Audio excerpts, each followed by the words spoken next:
Hello everyone, ngasidi changong lon bagi recipe ucheke mayam yengminasi cha se lon abudumukta isingche glass sigi tangkhai de khitang helapna lawrani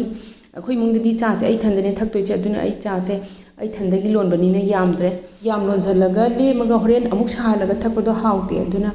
aina khajitang lon ban ado hoji cha lonaba isingche phajana sawhalani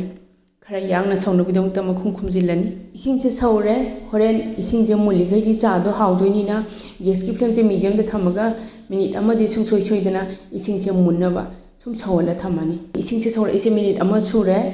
hoji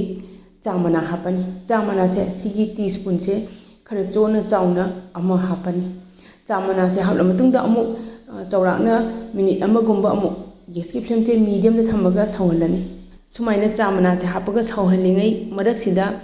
masala khara hapani habadi long ama hapani agi chaagi changsida aduga khoi gulmaris maru ta khaibudo khujapi ama kumbai changda hapani gulmaris maru ta khaiba cha da hapase khanau da su nungai bane aduga thakpada su mahau su hengat bane ado sing maru do hapasu hawi ado ai ngasidi sing mana atek pase oina hapani sing mana atek pase apikpa macha ani amaga khara chawa amaga sumaina thadalaga hapani sing mana atikpa hapangi mahausu tongan ba man leijai aduga tespata mana che yam chawa na taba pungkak chawa ma yai orap chawa ma hapani thadalaga adudi cha se thumnabudumukta sidamesi oina khara hape indi rock sugar se koina misri haina budo adudo ado cha se yam thum thakpa su kaisu ngamde ba aduna aidi thumbai chang se khara hanthale aduna sidamesi se yam di haptre chamana hapa matungda sauri se minute ama mapung phare adudi huji sangom hapani sangom sidi glass tangkhai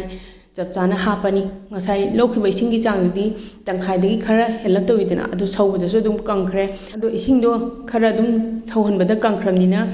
sangomga isinga gi changse ratio se dum chap manaramani sangona bu khitang helapna leirongani cha se sawre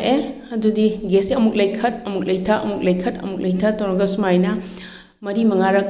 sawhala matungda adi chawrakna sangom hapa matungda minute amamuk sawhala matungda cha se lonba losinba yani gas se muthatle hajik cha se glass amada cha loni da chummaga hairani ado glass da haira matungda cup amada mo hairani cha lonba se suluramnina ai video singa sigidi matang sita losinjarake yengbiriba singbu thagachari